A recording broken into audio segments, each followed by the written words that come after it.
So as we begin, I am going to start with House 451, Senate 308, an act relative to healthy school lunches.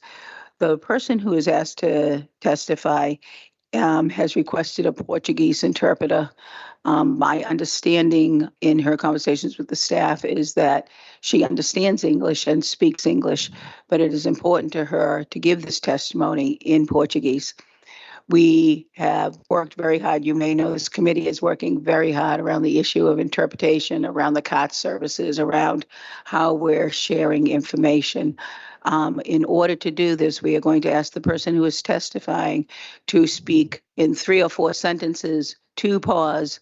The interpreter on Teams, who is not on site, but someone we have contracted with, will then speak, and we will continue on with the testimony. At this time, I would like to call Tara Murphy Beardsley and Karini Nepo. Help me with this, Karini. I'm going to ask you to say it into the mic so we have it for our record. You are most welcome right here. Do we sit? Oh, okay. We're rookies. And Karini, if you would just pronounce your last name. Nepomuceno. Thank you. Do I start? Yes, please. Okay. Good. Starting the clock. Start the clock. Yeah, perfect. Good morning. My name is Tara Murphy Beardsley. I'm a 7th and 8th grade SEI science teacher at the Winter Hill Innovation School in Somerville, Mass. I am here today to speak in support of an act relative to healthy school lunches. Throughout my 22 years of teaching, I have seen firsthand the impact of diet has on my students. It affects their behavior, academic performance, mental health, and overall well-being. When students eat highly processed and unhealthy foods, they tend to experience fatigue, lack of energy, and lack of focus. The connection between performance and behavior and what we're feeding our students is direct and very clear to anyone in education. My classroom at the Winter Hill Innovation School is made up of 100% recently immigrated, non-native English speakers who have been in this country for less than 2 years. My students rely on school meals for a significant portion of their daily calories, sometimes the only meal they actually get that day. The problem is that these meals often lack options that reflect their cultures and food served at home. Of the many districts I've worked in, I believe that Somerville Public is doing a good job of offering healthy options for the most part. But obviously some things need to change. My classroom rule is, and Karini can tell you, if the school is serving it, you can eat it in my class, as long as you're still taking notes. This has led to students eating fruits and vegetables throughout the day. What this tells me is that students want access to healthy, fresh foods, and they're choosing fruits and vegetables, side dishes, to make up for the calories that they don't get during the lunch entrees. Lunchtime should be an activity that's inclusive of all students' preferences and needs. This bill has the potential to address these inequities by expanding menu options that include access to whole, unprocessed meals that are better for our diverse student body. In my experience as a parent of school-age children and an educator, we need this bill now to ensure all children are nourished and ready to learn. Our kids deserve every opportunity for success now and in the future, starting with what's served for lunch. Thank you for your time and consideration. And then I would like to present to you one of my best students, who is probably going to be sitting up there someday, or something else very famous, Karini. Hello guys, I'm Karini Nepomuceno. I live in Somerville. I am 8th grade high school student. I will speak Portuguese because it's my language and I feel more comfortable, okay? Yes. So now she'll speak and start in Portuguese. Excellent. Hoje eu estou aqui em apoio a uma lei relativa à merenda escolar. Here I'm to support the bill for healthy school lunches. A merenda escolar saudável. For healthy school lunches, she repeats. Como estudante que mudou de país. As a student who came to another country. Recentemente. Very recently. A mudança para país novo. This move to a new country. Tem sido desafiador. Has been quite challenging. Uma dessas coisas é conseguir. One of these challenges is to try and get comida saudável na escola. Healthy food during school lunches. Temos alunos de vários lugares We have students coming from many different places, e a merenda escolar and school lunches não reflete na diversidade. do not reflect this diversity. Várias vezes eu e meus amigos Very often, me and my friends ficamos sem comer. do not get any food to eat, or we do not eat. Às vezes, nos únicos dias, tínhamos Sometimes, on a couple of days, we just had comidas industrializadas, processed foods. mas eu só comia cenoura e maçã. But on those days, I would only eat carrots and apples. Mas a Miss Murphy But Miss Murphy, fez projeto she organized a project de uma hortinha de frutas e legumes. which entailed a vegetable plot Lá with vegetables and conseguimos, fruit. And thanks to this vegetable plot, lá nós tínhamos verduras e legumes saudáveis e frescos. and as I said, thanks to this vegetable plot, we were able to get fresh and healthy vegetables. Percebo que quando eu e meus amigos When me and my friends não comemos, do not eat, isso afeta o nosso humor, energia e foco. this has an effect on our mood, our energy, and on our focus. Eu gostaria I would like to ver merendas escolares see school lunches saudáveis become healthier, que nos ajudaríamos a ter mais energia e foco na sala de aula. as this would help us have more energy and a better focus in the schoolroom, in the classroom. Isso nos ajudaria muito This would be very helpful for us e muitas pessoas também. and for my other classmates as well. Obrigada pela atenção. Thank you very much for your attention. Thank you for your testimony. Thank you. Are there any questions or comments from the committee? At this time, I would like to recognize that we are also joined by Rep. Senna, Rep. Vargas, Rep. Ferguson online, and Rep. Pease, who is also online. Chair Garlic, if I may say, thank you to Corinne. Corinne, as you say, thank you for your bravery and sharing your personal story. And I know it takes a lot. And I'm originally from Brazil myself, and being able to speak Portuguese and relate to your testimony. So I appreciate you coming to do that. Thank you so much, you guys, for listening. And I'm so happy to stay here. Thank you, Ms. Murphy, too. And you guys. Obrigada. Thank you, Rep. Senna. So House 451, Senate 308, act relative to healthy school lunches. And first up is Alexis Fox.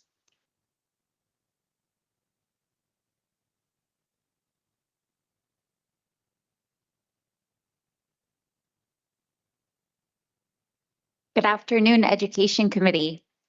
Thank you so much for hearing us today. I'm from Winchester. My name is Alexis Fox, and I'm going to be testifying in support of the Healthy School Lunch Bill. I'm also supportive of universal school lunch, that bill as well. I've seen firsthand the way people's lives are changed when they change their diet. 8 years ago, I founded my nutrition software company.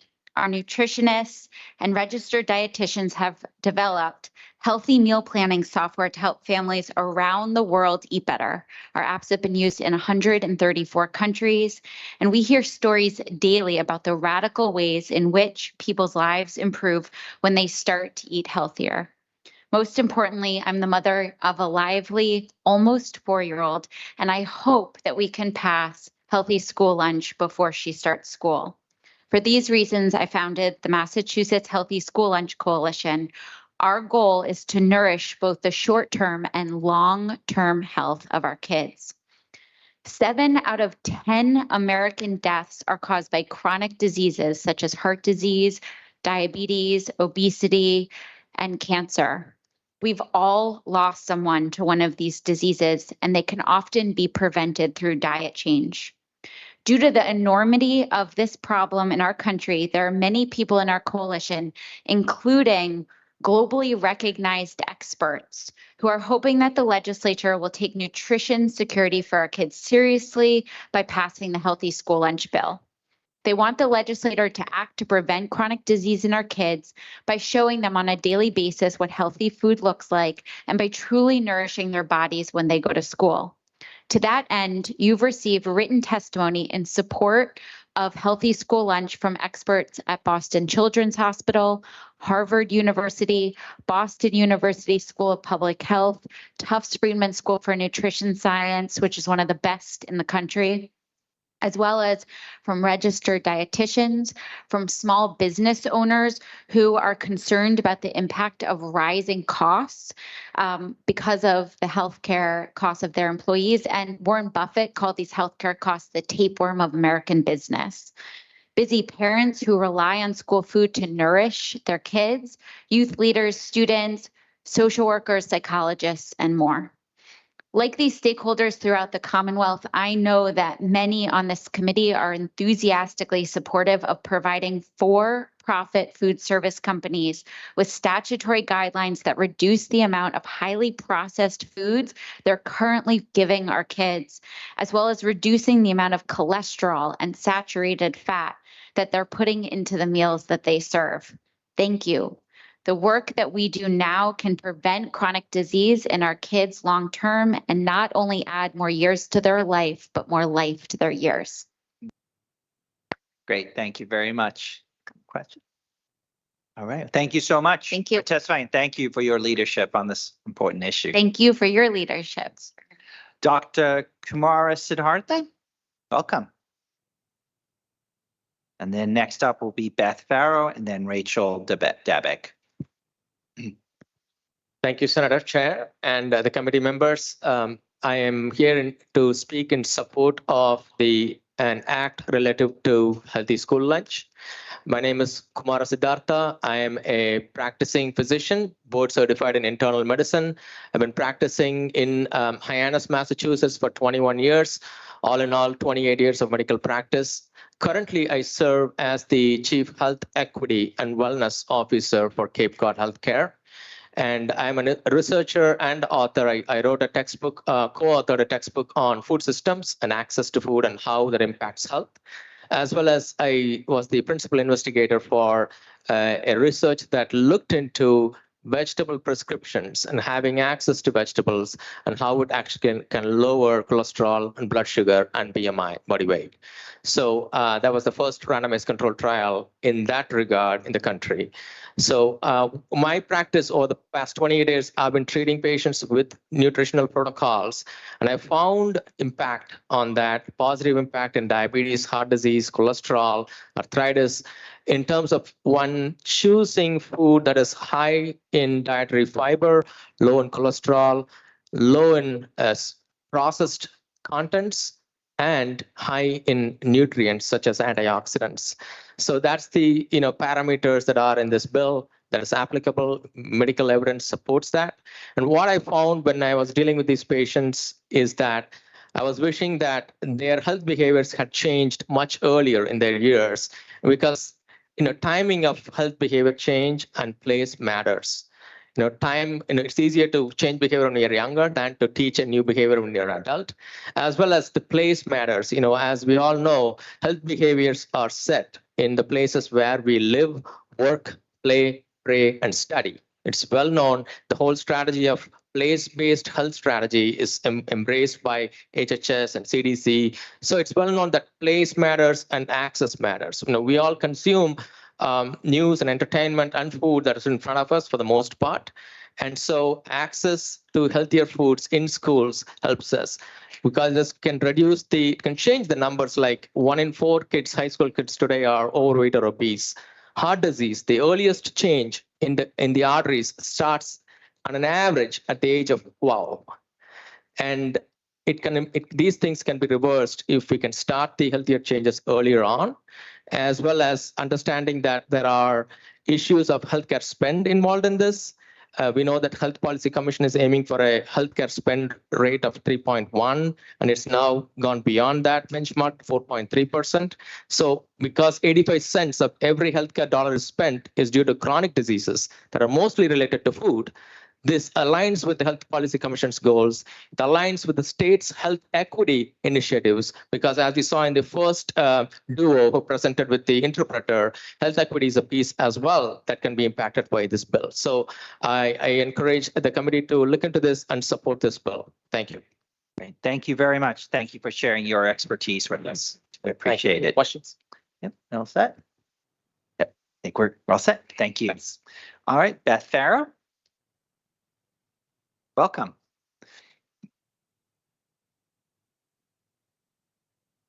Good afternoon. Thank you to Senator Lewis and the members of the Joint Committee on Education. My name is Beth Farrow and I live in Malden. I'm here in support of an act relative to healthy school lunches. And today I offer you two perspectives, one as a professional working in public health and the other as a parent. You can barely go a day without hearing about the rising cost of healthcare with words like unsustainable and catastrophic. I have witnessed this trend during my time working for United Health Group, where part of my role was to review health claim data for several large Massachusetts companies. Each review would yield rising rates of employees with diet-related diseases, heart disease, diabetes, cancer, etc. Almost universally, our recommendations to help were disease management and wellness programs focused on connecting employees to nutrition, exercise, and healthy lifestyle resources. But at this point in an adult population, all we could hope to do was mitigate the negative effects of these conditions. As you heard, many of these diet-related diseases associated with adults begin in childhood, and improving nutrition for children can improve health outcomes down the road. I see this bill in a public health perspective as a population-level prevention strategy. This is what we need to disrupt this trajectory we're on and impact a generation of children. As a parent of two energetic children, focusing on healthy, nourishing foods is a priority for our family. Our oldest child was diagnosed earlier this year with celiac disease, meaning she must now adhere to a strict gluten and wheat-free diet. She is learning to navigate a new world of reading labels and advocating for her needs outside of our home. And we are working to ensure she has safe options to fully engage in all areas of her life. You will also hear from her as she said she's going to send pages of testimony. She realized quickly that school lunches provided few to no options for her.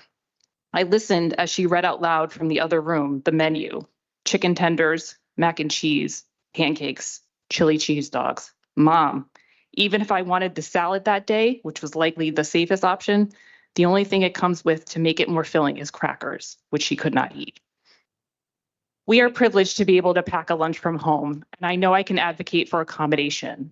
But envisioning daily menus where the default options are whole and minimally processed, most often naturally gluten-free, would give her and many other children with food allergies, lactose intolerance, and other dietary needs the opportunity to eat lunch beside their peers without worry or stigma. We cannot afford to wait. Massachusetts can lead this charge by taking bold, swift, policy-level action now for my children and the children of the Commonwealth. I'd also like to say that you will hear about universal school meals and you heard about the farm to school bill. I think that there's synergy among all these bills. It's not an either or, it's both and all together. We can address food security and nutrition security at the same time. Thank you. Hang on one second. Oh, sure. So some people may be, as they're hearing this testimony on the committee and in the public, may be wondering, but, you know, aren't school meals, school lunches and breakfasts, you know, subject to nutrition guidelines from the USDA? So aren't school meals healthy already? How would you respond to that? Yes, nutrition standards on the federal level are doing a good job in a lot of ways. We feel like we need to take it one step further. They're not far enough. You're going to see new guidelines coming down shortly that address sodium, sugar. So we're moving in the right direction. We think we have the opportunity to go one step beyond that and even do better for our children. So we're in a good place. We're ready to do more. Okay. All right. Thanks. Thank Anyone else? All right. Thank you very much. All right, we have some folks who are testifying virtually now. Next, we will hear from Sierra Rother and Gabriel Walsh. Are they on? Oh, I'm sorry, Rachel Debeck. My apologies. And then we will move after that to Sierra and Gabriel. Sorry if I didn't get your last name correct. Pronunciation. Good afternoon. My name is Rachel Daback, and I am a clinical research project manager at Dana-Farber Cancer Institute, Boston Children's Hospital, within the Pediatric Hematologic Malignancy Program, and I live in Melrose, Massachusetts. I am here today to speak in support of an act relative to healthy school lunches, SB 308, HB 451. Thank you for the opportunity to share why this bill is so important to the Commonwealth of Massachusetts. I received my master's degree in applied clinical nutrition from the New York Chiropractic College and have spent the last 13 years working in clinical research.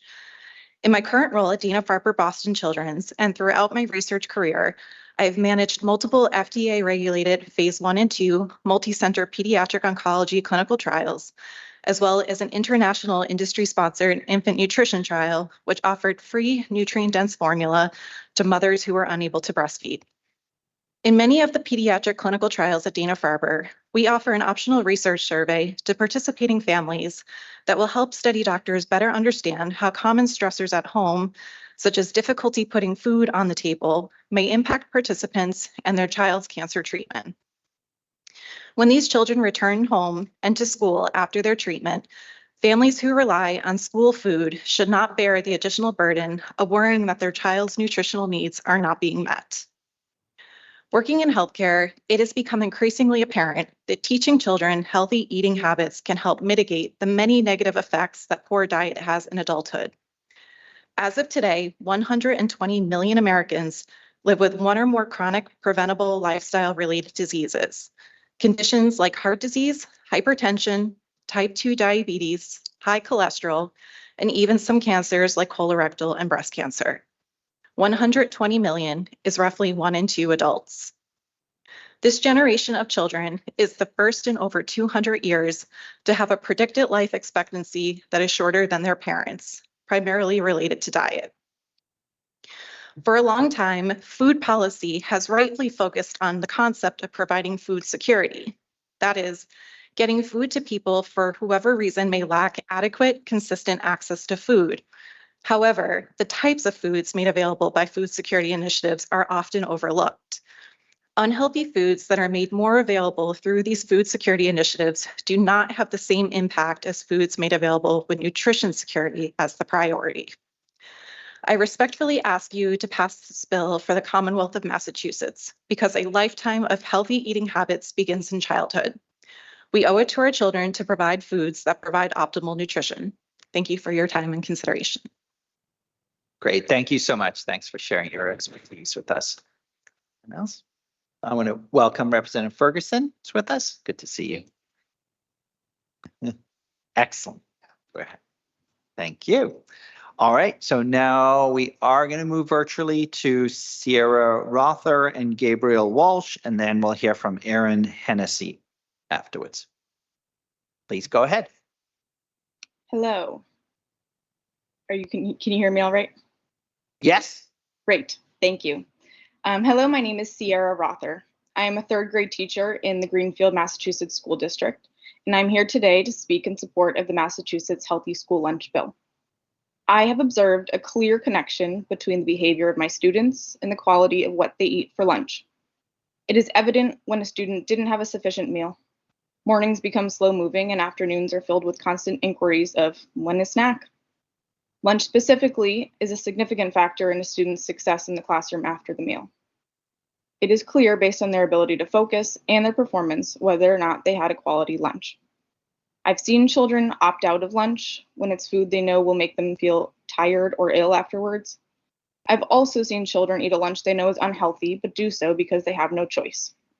In both cases, it affects their experiences in the classroom, and no child should have to make that choice. I see firsthand how hard the nutrition team works and how much they care about the students. So this isn't about vilifying them. It's about setting them up for success to do what's best for children as well. Districts invest resources into teaching kids what a healthy plate looks like through science, health, and nutrition education, but then we send them into a cafeteria where those lessons are not reflected on the menu. Offering healthy lunch options reinforces these lessons and encourages kids to try new foods and establish lifelong healthy habits. Therefore, I urge you to support the Healthy School Lunch Bill. Nutrition plays a vital role in children's behavior, cognitive function, and long-term health. By offering nutritious meals, we can create a supportive environment that promotes positive behavior, enhances academic performance, and equips our students with the foundation they need for a healthy and successful future. Thank you. Thank you.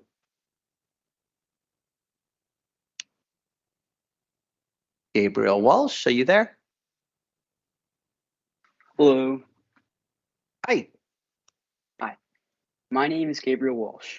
I'm an upcoming 9th grader student in the Nauset School District, and I'm here today to speak in support of the Massachusetts Healthy School Lunch Bill. I urge you to support this bill because of the many students it will impact. I am thankful for school lunch because it is provided in my district for free. However, it is often lacking in nutritional value. My schedule is busy, beginning with school, then sports, chores, and homework. For over 2 years, I struggled with stomach issues caused by the ultra-processed foods I was being served for lunch at school. After appointments with pediatricians and nutritionists, I found that the only option my body could eat without becoming upset was the school salad. This option, however, is far from enough to sustain me through the school day and fuel me for soccer, basketball, or baseball. I might get in trouble for saying this, but this is my reality. I have to ask my friends to get an extra salad, plus bring an extra snack from home so I can eat enough to maintain my energy before sports practice. When my options are pizza or Caesar salad, this just isn't enough or the right calories to meet my energy needs. I am here to advocate for nutritionists filling lunches to be served at school so students like myself have adequate energy throughout the day. A balanced diet is essential for optimal learning and sports performance. Students should not be academically or athletically hindered because of a lack of nutritious food being served at school. I see every day how hard the nutrition staff at my school works and how much they care about the students, but they need to be set up for success to do what's best for children as well. Studies show that in Massachusetts, around 85% of middle school and high school students do not consume the recommended amount of daily fruits and vegetables. This is something I care about, and it's still a challenge for me. Not all students have access to nutritious meals at home, and up to half of students' calories are consumed at school. So why not help bridge the gap and provide more nutritious options at school? Lastly, encouraging healthier eating habits from a young age can have long-term health benefits. Help the younger generations excel at school, combat chronic disease, and build healthy habits for life. Thank you. Thank you. Thank you for your powerful testimony. Appreciate it. Thank you. All right. Erin Hennessy's next. Great, thank you. Can you hear me okay? Yes, we can. Great, thanks. My name is Dr. Erin Hennessy, and I'm happy to be here today to speak in support of an act relative to healthy school lunches. I have dedicated my career to researching and intervening on child nutrition, physical activity, and health. This work has led me to my current faculty role at Tufts Friedman School of Nutrition Science and Policy, where I also serve as the director of our Child Obesity 180 initiative. Relevant to this conversation, I was born and raised in Woburn, Mass, and currently reside in North Reading with my family, including my 2 school-age boys, who actively participate in the National School Lunch Program. Much of my work to date has focused on the drivers of childhood obesity, and school foods have consistently presented themselves as a major influencing force. Given their consequential impact, school meals provide an appropriate route through which to address child nutrition, child obesity, and even the long-term health of children. In fact, past efforts to improve the nutrition of school meals have proven to have a positive impact on children's health and well-being, including reducing their obesity risk. In 2010, the Healthy, Hunger-Free Kids Act established heightened nutrition standards for foods available in schools. Since the implementation of these federal standards, studies have found significant drops in BMI-Z scores for all school-age children, as well as a significant decrease in obesity risk, particularly for children living in poverty. These prior efforts to improve school foods have made significant progress and demonstrate the efficacy of addressing child obesity through school meals. However, there's still much work to be done, especially in the wake of the COVID-19 pandemic, as nearly a third of Massachusetts children currently live with either overweight or obesity. Moreover, non-Hispanic Black and Hispanic children face a risk of obesity that is 3 times greater than their non-Hispanic white peers. This warrants swift action, as children and adolescents with overweight or obesity are 5 times more likely to have obesity in adulthood. Meanwhile, the presence of overweight and obesity is linked to increased risk of type 2 diabetes, hypertension, stroke, cardiovascular disease, and certain types of cancer.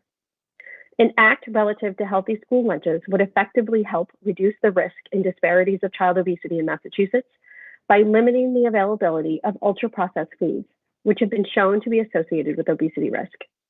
This bill would simultaneously increase our children's access to fruits, vegetables, and whole grains, all of which are protective against obesity. I therefore urge you to support this bill for the sake of our state's current and future health. To be blunt, our children deserve better. Thank you. Thank you so much. Next is Jessica Monroe, or you may go by Jessica Zelfand. Yes, that's my maiden name. Hi, my name is Jessica Zelfand, and thank you. Oh, did you start yet? Yes, please go ahead. Okay. My name is Jessica Zelfand, and I have a extensive background in the food industry, and I'm also a health coach, and I'm also a parent of 4 children in the Needham School District, and I'm here to speak in support of an act relative to healthy school lunches. At home, I work hard to serve my kids very healthy and balanced meals with the goal of fueling them, supporting their growth, and promoting healthy eating habits. But in contrast, my children's meals at school are more heavily influenced, we believe, by profits that include highly processed foods, such as processed low-fat milk and other sneaky ingredients in the food. I've seen firsthand the ways in which these school meals can impact children. Since my oldest son began eating school lunches, we've seen a significant drop in both his energy levels and mood. And after ruling out various other factors, it became clear that school meals were to blame. And meanwhile, my 7-year-old son made the decision on his own to just stop eating school lunches because of the way they made him feel. Unfortunately, the negative impacts of school lunches are not relegated to my own children. Rather, ample research has shown that diet can influence one's energy levels and mood, all issues that we've discussed already. But meanwhile, poor diet has also been proven to increase one's risk of various chronic disease conditions, such as type 2 diabetes, cardiovascular disease, and obesity. And these diet-related conditions continue to rise among American youth. Between 1999 and 2018, the prevalence of prediabetes among 12 to 19-year-olds more than doubled, from 12 to 28%. And this is according to Dr. Liu. Meanwhile, between 2000 and 2020, the rate of obesity for 2 to 19-year-olds increased from 14% to nearly 20%. That's according to a study by Stearman in 2021. The excessive consumption of ultra-processed foods, as well as the inadequate consumption of fruits and vegetables, whole grains, and fiber, have all been shown to be associated with these adverse health outcomes. So this bill would effectively limit the amount of ultra-processed foods in our children's lunches while simultaneously increasing the amount of fruits, vegetables, and whole grains and fiber provided to them. In doing this, this bill has the potential to reduce our children's risk of developing many lifelong chronic diseases that are influenced by diet. This bill also has the potential to improve the lifelong diets of our state students, as well as dietary habits developed during childhood and adolescence are often carried into adulthood, in turn their health for years to come. So it is time now to increase the nutrition standards in their diets and in turn their health. Sorry to repeat myself, just very passionate about this. I just really don't think that we cannot afford to wait, and thank you very much. Great, thank you so much. All right, we're going to next hear from Nancy Solo, and then the last person signed up to testify on these 2 bills is Juliana Cohen. So Nancy Solo. Great. Welcome. Thank you thank you very much. Thank you for the opportunity to voice my support for this act, an act relative to healthy school lunches, SB 308 and HB 451. I have worked as a clinical social worker in Massachusetts for more than 25 years, and during the last 19 years in a program that supports families with adoptive children across the state. Research shows, and I've been able to witness through my work, the effect on children of good nutrition or the lack thereof. Based on my experience, I am very aware of the effects of nutrition on children's well-being. Nutrition affects brain development that determines whether or not children can thrive over the long term, as well as children's moment-to-moment brain states. Over the years, I've worked with adoptive families whose children have brought very troubled behaviors as a consequence of early developmental trauma. I have seen some of these children respond dramatically to a positive change in nutrition because the connection between physical health, specifically gut health, and mental health is well documented. Nutrition affects brain functioning, such as the process of myelination, which allows for smooth transitions between brain states. Adequate vitamins and nutrition undoubtedly affect behavior and mood states, including the ability to be calm and to attend to school. We know that many children who depend on school lunch also experience hardships such as poverty and racism. I strongly believe that providing these children with good nutrition conducive to healthy brain development and mood states is a must. I believe the provision of a nutritious, healthy school lunch would benefit all of Massachusetts children, but would particularly benefit those children who are not able to get good nutrition outside of school. Thank you very much for your attention to this important matter and to supporting this bill. Thank you. Juliana Cohen? Great. I just want to confirm you can hear me okay. Yes, please go ahead. Thank you. Good afternoon. My name is Dr. Juliana Cohen, and I'm a professor of nutrition with faculty appointments at the Harvard T.H. Chan School of Public Health and Merrimack College. I'm also a Lexington resident and a parent of 2 school-aged children. Today, I'll be speaking in support of both an act relative to healthy school lunches as well as an act relative to universal school meals. For the past 18 years, my research has focused on school-based interventions and policies to improve children's nutrition and academic performance. And our research strongly suggests that improving the quality of school meals and ensuring all students have access to these nutritious meals can have a profound synergistic impact benefiting children across the Commonwealth. Focusing now specifically on universal school meals, we have researched the impact of this policy in diverse school districts across the United States, including here in Massachusetts. Importantly, we have seen consistent findings across schools providing healthy school meals to all children. First, I'd like to speak about the nutrition benefits of universal school meals. Our research has found that all students benefit from this policy, but the greatest benefits observed among those who come from lower income households and are more likely to participate when it's free for all students, therefore promoting children's health overall, but also nutrition equity. What is key is this policy removes stigma, and the stigma will likely return without this policy.